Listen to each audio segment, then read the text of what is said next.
Fun and Laugh na! Fun and laugh, nood ka na dito. Fun and laugh, at na ma-enjoy mo. Fun and laugh, masaya dito. Fun and laugh, tutok na tayo. Kung gusto mo na tumawa at malimutan ng problema, Fun and laugh nandito na, magbibigay sigla. Kaya't halika na, kung nais mong lumigaya, tara na, tumutok ka na. Fun and laugh, nood ka na dito. Fun and laugh, at na ma-enjoy mo. Fun and laugh, masaya dito. Fun and laugh, tutok na tayo. Kung gusto mong iyong araw ay maging makulay, Fun and laugh nandito na, magbibigay buhay. Kaya't halika na, kung nais mong lumigaya, tara na, tumutok ka na. Fun and laugh, nood ka na dito. Fun and laugh, at na ma-enjoy mo. Fun and laugh, masaya dito. Fun and laugh, tutok na tayo. Tutok na tayo. Fun and laugh, nood ka na dito. Fun and laugh, at na ma-enjoy mo. Fun and laugh, masaya dito. Fun and laugh, tutok na tayo. Fun and laugh. Isang mainit at makulay na umaga mga ka-Fun and Laugh. Dahil panibagong biyernes na naman ang ating pagsasamahan at pagkikwentuhan kasama ang ating panibagong fantastic guest. Pero hindi kumpleto at magiging yay ang Friday natin kung wala ang ating fun barkada na si Hot Guapito Dex at ang aking komedyanteng kikay, Sugar! Ayan, syempre, bumati naman muna kayo sa ating mga viewers, Dex and Sugar. Sugar! Yes, yes, yes. Ito na nga po, Friday na po. Naku, guys. Alam ko, marami kayong pinagabalan bukas habang natapos linggo. Pero ngayon, guys, tumutok muna kayo sa amin, guys. Kasi marami kaming pasabog. Marami kayong matutunghayan ng mga grabe maganda, gwapo ng mga special guest today. Nako, I'm so very excited. Kaya po, andito po si Kikay natin ang muling magpapasaya sa inyo. We love you so. Wow, grabe naman ang energy ni Sugar sa Friday dahil Friday na. Yes. Siyempre, magpapahuli ba ang ating Dex? Siyempre, magandang umaga mga ka-Fun and Laugh sa aking mga kakusina ni Dex, sa aking hashtag Dextination, saka sa aking hashtag Dex Songs From My Heart. Ayan, siyempre, batiin naman natin si Dex sa kanyang production number. Oo nga, grabe naman yung yun. legs. Sino bang pinatutukuyan mo dyan sa legs na yan, Dex? Siyempre, walang iba yung aking mama. Mama mo na pwede mong papa. Kasi namin sa foundation day namin. Wow! Grabe yun ha. Legs, ngayon ko na siya nakita. Oo, napaka-hot ng ating Hot Guapito. Pero, syempre, Dex, hindi naman pwedeng mawala yung pick-up lines mo. Wala kailangan meron. Sugar, alam mo ba na dapat araw-araw. Ano ulit? Dapat araw-araw. Dapat araw-araw ka. Ano ba yan? Kailangan i-explain ko ba? Okay. Nga may Basta- dumudugtong. Bakit? Oo, ulit. Alam mo ba, Sugar, dapat araw-araw. Bakit? Araw-araw, ikaw ang gusto kong kasama. Di ba? Wow. So, kanta pala eh. Oo, ako naman. Siyempre, Okay. kailangan pinag-isipan ko talaga to. Talagang Nag-research ka, nag-research ako sa encyclopedia. Oo. Oo, ito na nga. Sana naging presyo na lang ako. Ano? Presyo? Naging presyo na lang. Oh, price. Bakit? Price. Okay, go. Para naman masabi mo na mahal mo na ako. Ay. Ako meron ako kay Sugar kasi kung ikaw araw-araw, dapat Sugar gabi-gabi. Oo. Gabi-gabi ka kasing lumilipad. Papain ba na lang kasi? Ayan. Pero speaking of that, no, ano nga ba ang sekreto para mas gumanda ang inyong aura? Wow. Simulan na natin ang ating hot guapito na O, si laging Tex fresh, una. di ba? Na, Ako kasi naniniwala ko na lalabas kasi yan kung mabuti ka sa loob mo. Yun ang pinaka-importante. Lalabas yan ng kusa sa panglabas. wow. Yun ang pinaka-importante sa akin. At syempre, ikaw naman, Sugar, ano namang sikreto? Para gumanda ang aura. Ayan na, Oo. ayan na yun. Yan, para Ako gumanda yung kasi aura. hindi ako nagbe-base kung ano ka, kung sino ka.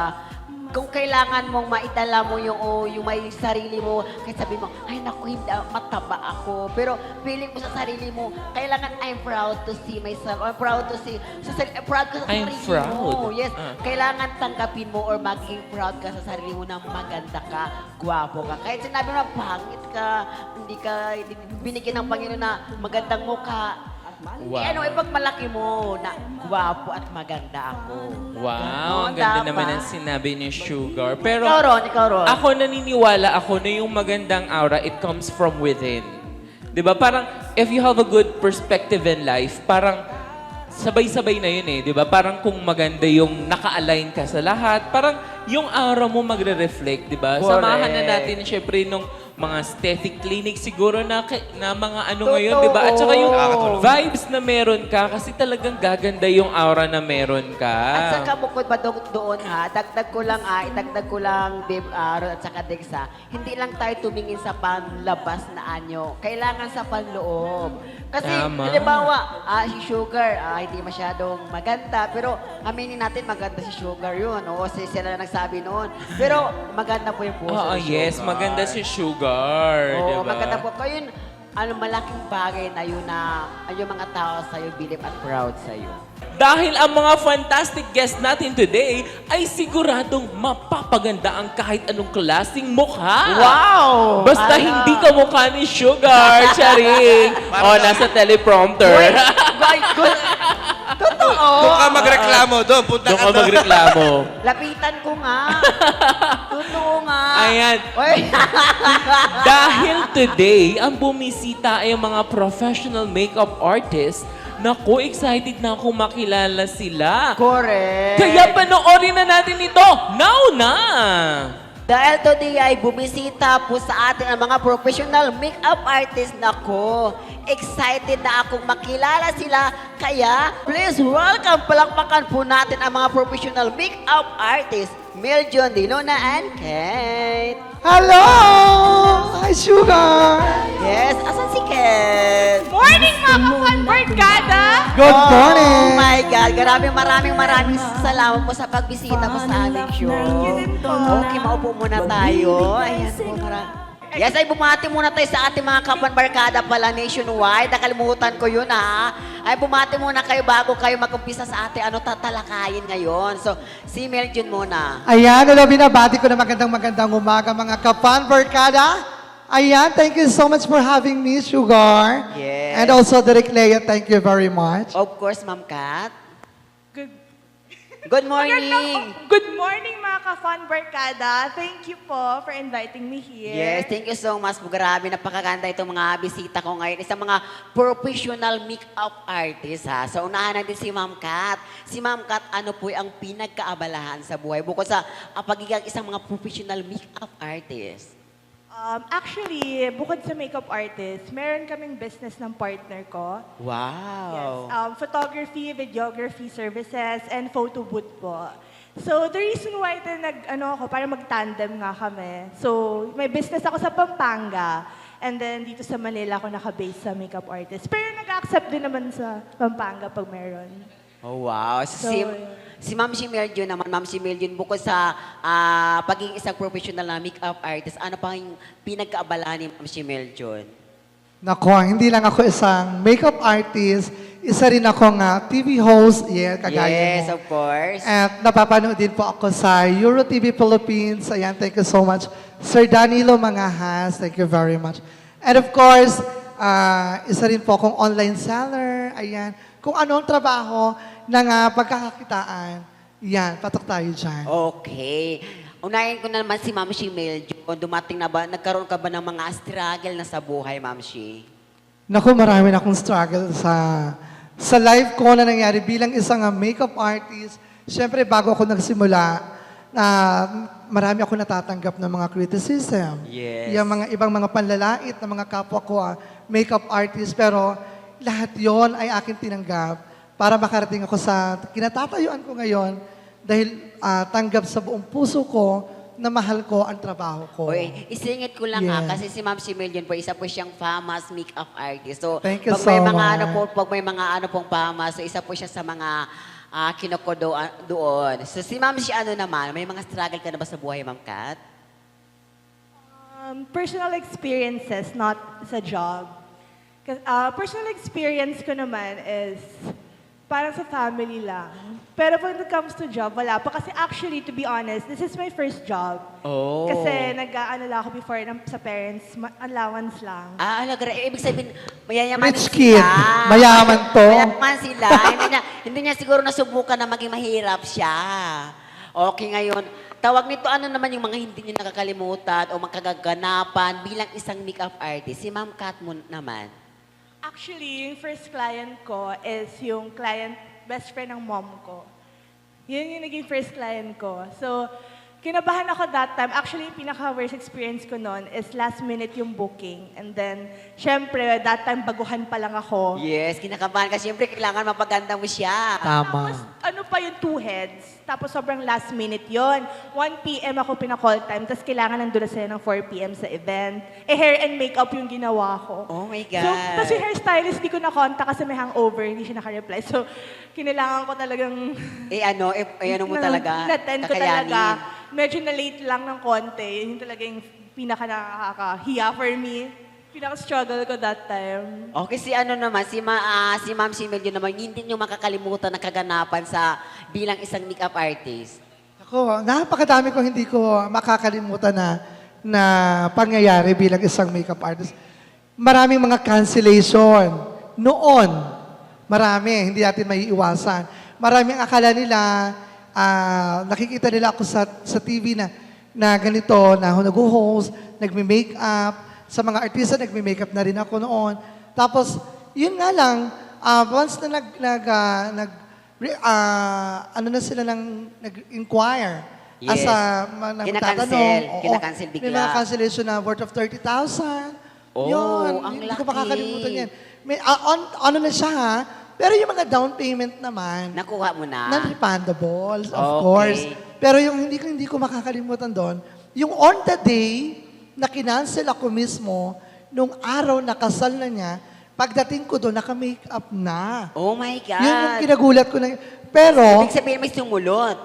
hindi, dumating daw yung kamag-anak niya na makeup artist from US. Wow. Pero siningil ko pa rin kung magkano yung, Travel oo, yung bill niya. Kasi dumating ako nung on time, pero naka-makeup na pala sila. Pero may nangyari na ba sa inyo, Ma'am Kat, Ma'am Similio, na nasunog yung buhok, na habang nagpa-plancha kayo ng buhok, nasusunog yung buhok? Ako, ayan, bilang isang makeup artist at salon owner din po ako. May salon ako sa Cavite, yan sa bahay ko. Tapos, hindi natin iwasan, noong una ko nagsisimula, na karoon ako ng nasunog.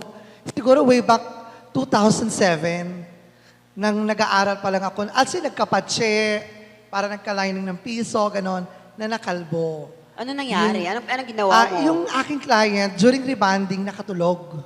Oh my God. Kasi nakatulog siya, napasandal siya ng ganon, ng konti. Pag sandal niya, hindi niya namalayan, yung kamay niya, dumampi Sa ulo niya? sa ulo niya. So tumagal siguro, nakatulog talaga siya as in. So ayun yung hindi ko makakalimutan din. So anong sa ginawa? client Anong ginawa ko mo na doon sa client nasira. mo na nasunog yung buhok? Ginamot ko siya ng ginamot until na bumalik sa dati yung kanyang hair. So far naman, wala siyang masamang nangyari sa scalp niya.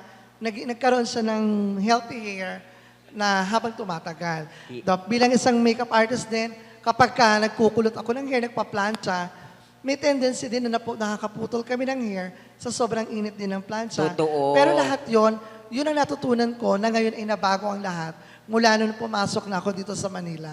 Yes, si Ma'am Kat naman, Ma'am Kat, na tawag nito, hindi natin maiwasan na may mga client tayo na maarte sa make-up, sa paglagay ng foundation. Ma'am Kat, naranasan mo na ba yun na may mga maarte tayo mga client?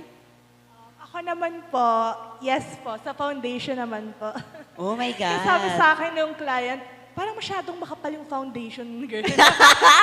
Wala, grabe Pahiya yun. talaga ako kasi syempre pag foundation, di ba, buburahin mo ulit, Totoo. ulitin mo. Full coverage yun eh. Na-feel ko tuloy, oh my God, nakakahiya. Kasi parang tumingin po siya, tapos sabi niya, ang kapal ng foundation. Tapos sa mga kamag-anak nandun pa. Yun yung lagi ako sa foundation na napapahiya. Kasi nadadamihan ko. Parang for me kasi, parang gusto ko talagang matakpan yung mga imperfections ng face. Pero may natuto ka. Yeah, so... May mga mababait din na client na Marami. naman, madami. galante sila magbigay ng TF. Ikaw! Di ba galante ka? Ay! Diyos ko, Oo minsan ko na siya naman. naging kliyente, mga ka-fan barkada, only sugar. Siyempre, I love my client, Sugar Beth. Nako, ano naman ang masasabi nyo? Ano naman ang maipapayo nyo sa mga nagsisimula pa lang bilang isang makeup artist? Ma'am, si Meljun muna. Ayan, sa mga nangangarap na mga makeup artists, maraming mga makeup artists na noon, na mga may edad na talagang kailangan nilang mag-update ng profession. Like, marami na uuso ngayon na iba't ibang klase ng makeup. Yes. Yaman kagaya ng iba't ibang bansa na may tinatawag tayong Thai makeup, Korean, etc. Ayan. So sa lahat ng mga baguhan, pag-aralan po nating mabuti lahat ng klase ng makeup, also the benefits of makeup. Ayan, hindi importante kung ikaw ay marunong lang mag-makeup. Ang importante dito, alam mo ang benefits ng makeup, kung paano mo to i-apply sa mukha ng kliyente, kung ito ba'y may allergy, may problema sa skin, ayan. Lahat yan, kailangan po nating matutunan. Kailangan And of palang course, i-check yun. Yeah, kailangan i-check natin yan. Hindi po pwede na marunong... Basta-basta mag-apply ka lang ng Yeah. makeup. Ay, hindi pwedeng gano'n, na marunong ka lang mag-makeup. Kailangan alam mo kung anong paano mo gagawain sa isang client mo. Tatanungin mo kung ano ba ang skin prep niya, kung ikaw ba ay may allergy, may mga ganon. Kailangan nating matutunan yun. And number one, mag-aral tayo bilang isang makeup artist, kailangan natin ng sertipikado. Kailangan talaga sertipikado ang bawat makeup artist kasi yan ang magiging credentials po natin. Maraming nauuso ngayon na TikTokeries Yes. sa social media Correct. na makeup artist na ngayon, kawawa naman ang mga makeup artist Totoo. noon na talaga nag-aral na ngayon, walang kliyente. Ayun. May mga time ba, Ma'am Kat, na yung isang, alam mo, isang makeup is naubos lang sa isang client? Wala naman po so far. Ikaw, Ma'am Shea. Naku, hindi super... Naku, hindi eh. Kasi ako, yung konting pop ng makeup, kasi true mixtures ako eh. Hindi ako nagbe-base lang sa isang foundation na mauubos. Talagang lahat yan, true mixtures yan. Binabalance ko yung foundation, lahat yan sa kanya. Blend it carefully. Talagang hindi mo pwedeng isagad lahat yun ng tumpukan isang bote. 5 years or 10 years now, tawag nito, si Ma'am si Meljun, ano ka na? Naku, stable na siguro ako noon kasi nakaipon na. Ayan. Si Ma'am Kat. Actually, yung dream ko, like, I see myself 10 years from now, like, having my own aesthetics clinic. Kasi I'm planning to study lashes and nails and aesthetics. So, makeup pa lang yung na-invest ng dad ko. So, hoping na parang, so I have my own na rin, na parang, ang goal ko kasi is to work hard for my own money. Not Yes. just to keep on waiting for my allowance. Okay, Ma'am si Meljun, maraming salamat sa inyo. Baka naman may gusto kayong pasalamatan, i-promote, or saan kayo makontak sa mga gusto magpa-makeup sa inyo. Ma'am si Meljun muna. Ayan, so binabati ko muna lahat po ng mga makeup artists all over the Philippines. Ayan. Maraming salamat din po. Pan and Lab, Direk Leia and Sugar Beth, and of course, kay Ron and Dexter, sa lahat ng staff at production ng Pan and Lab. Maraming salamat din po sa lahat ng sumusuporta sa akin. Social media, ayan, sa Hair and Makeup by Meljun. At nakabase din po ako sa Tagaytay. Ako po isang makeup artist in Tagaytay, Oriental, Mindoro, and buong Cavite. And of course, the NCR. Wow, Ayan. ayan po, Meljun Dulo na lang po sa mga gusto magpa-makeup, Meljun Dulo. How about sa iyo, Ma'am Kat? Baka may gusto kang pasalamatan, Ma'am. Ito na po yung pagkakataon mo. Gusto ko pasalamatan yung mentor ko, si Ma'am Christine Lucas, the founder of Permanent Makeup Academy, for being so genuine and patient with me when I was in the class. Kasi may ako ng that time, medyo mahilig magtanong, siya yung mentor ko kasi sa makeup, yung Permanent Makeup Academy. I'm so grateful kasi if it wasn't because of her, I wouldn't be, I wouldn't improve. Actually, kasi before I enrolled, hindi talaga ako pala makeup. So, I only really learned deeper knowledge about makeup. Pero ang Okay. ganda niya. Yes, ayan po. Ma'am si Melvin, Ma'am Kat, maraming salamat po sa pagbahagi ng inyong kwento. Grabe naman, bitin tayo sa oras, Ma'am si. Pero sa konting kwento niyo, marami kaming natutunan sa inyo. We're very proud of you, Ma'am si Melvin, Ma'am Kat. Ayan po, maraming salamat po sa pagbahagi ng inyong kwento. Pero sa ating pagbabalik ay tatlong fantastic kiss ang ating makikilala sa pagbabalik po ng programang sigurado ang fun at sure na sure ang love sa Fun and Love with Ron. Ron! Thank you so much!